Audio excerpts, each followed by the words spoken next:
Well, Burkina Faso's government denies that the army has seized control of the country. This after exchanges of gunfire took place at multiple army bases, including two in the capital, Ouagadougou. Soldiers are said to have rebelled as they demanded the sacking of military chiefs and more resources to fight militants. Hundreds of people came out in support of the troops and torched the ruling party's headquarters.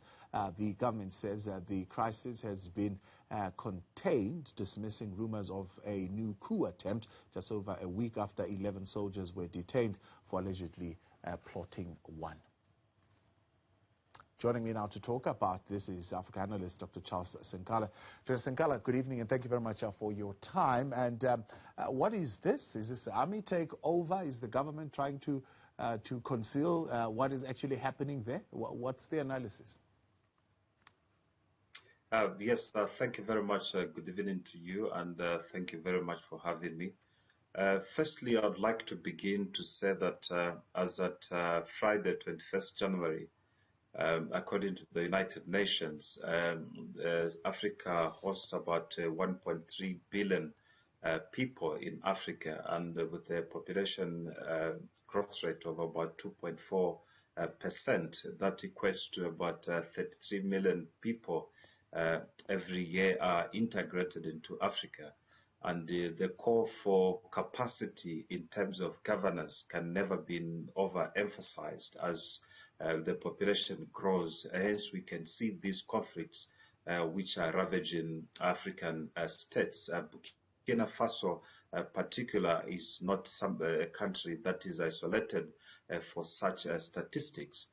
Yes, we can see that the protests just prior to the violence or the military firing some arms in the barracks this morning and this afternoon, has been a result of very mixed reactions, either the protest of the incapacitation of the military wing and the budget to provide security to the citizens to fight the mushrooming insurgencies, and as well as the capacity to provide the food rations to the military officers who are complaining bitterly. So it could be some protest by the army, within the barracks to fire in the air, but we can see that Burkina Faso hasn't been an angel in terms of coup d'etats.